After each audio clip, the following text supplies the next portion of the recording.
This is part 8, and today we're talking about camera straps.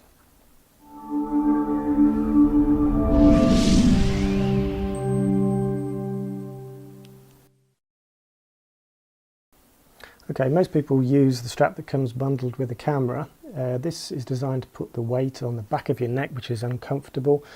It screams, "Look at me, I've got an expensive camera." Makes you look like a tourist, and if you try and wear it over your shoulder, you can't get the camera up to your face to take a photo. By far the most comfortable solution that I've found is the Black Rapid strap. This has a very comfortable shoulder pad, and as you'll see here, you can move the camera easily up to your face without the pad moving around. There's a couple of minor niggles for people like myself who worry about these little things. This is how the strap attaches to your camera. This little device here screws into the tripod mount of your camera. It has a rubberized bottom, so it's unlikely to unscrew itself, but I find myself constantly checking to make sure that this isn't unscrewing itself, and therefore the camera's not going to crash to the floor. One other minor niggle for people like myself who obsess over security is the fact that if you're in a crowded place and an opportunist thief wants to make off with your camera, the way they tend to do this is to cut through your camera strap and grab your camera and run. Now, with a Black Rapid strap, there's no need for cutting tools, because concealed behind your back where you can't see it is a nice, convenient, quick release mechanism, which in my view makes it all too easy for opportunist thieves. However, if you are travelling to parts of the world where you think your equipment might be at risk, you could do a lot worse than getting yourself a PackSafe strap.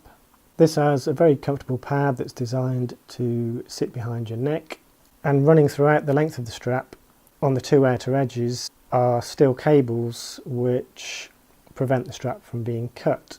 At the end of the strap, where it meets the camera, hidden behind this sheath, is the mechanism that allows you to detach the strap from your camera. Now, if a thief could find this, they've still got the problem that only by rotating the locking mechanism are you able to then open this clip and detach the strap. This strap is long enough to be worn as a neck strap or across your shoulder, and it's the one that I tend to take with me when I go travelling. If you fancy something a bit more stylish, there are a range of materials and patterns and finishes that straps come in. This is a fairly retro looking leather strap that was a gift from a bride and groom, and they were kind enough to get my name embossed in it.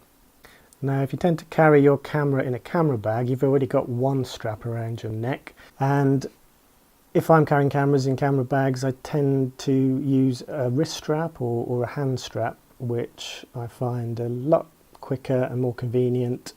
I think my favourite camera strap though, because of its versatility, is the Peak Design leash strap. Now, this is thin and it will therefore cut into your shoulder if you use it for long periods of time, but it's very small, very light, it takes up no room in your bag. It can be configured in lots of different ways, different lengths, and it's a great strap.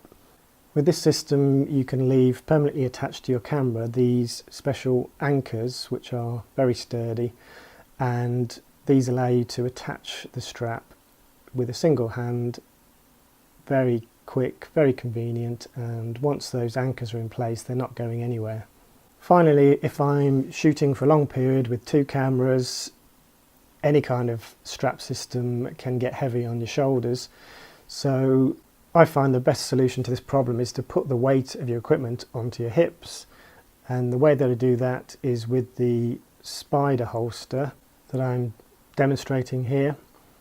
I tend to shoot with the lens caps off my cameras, by the way. So this is basically a belt system, and on either side of the belt you have these holsters, as they call them, which are very sturdy, very well engineered, and on the bottom of the camera you attach these base plates. These are secured into place using a concealed integrated Allen key, which is held in place with a spring-loaded mechanism. By my thumb there you might have noticed a ball joint, and this is what goes in and out of the holster and holds it in place.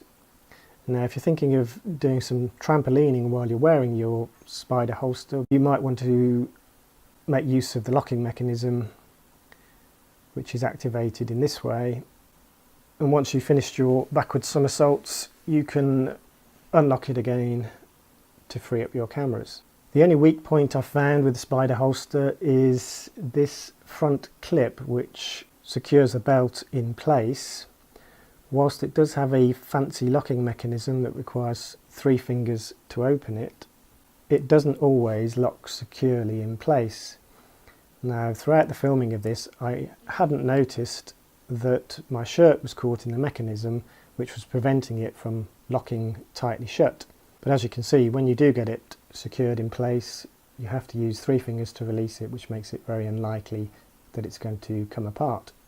For this and other reasons, I tend to use this belt in conjunction with a couple of Peak Design leashes.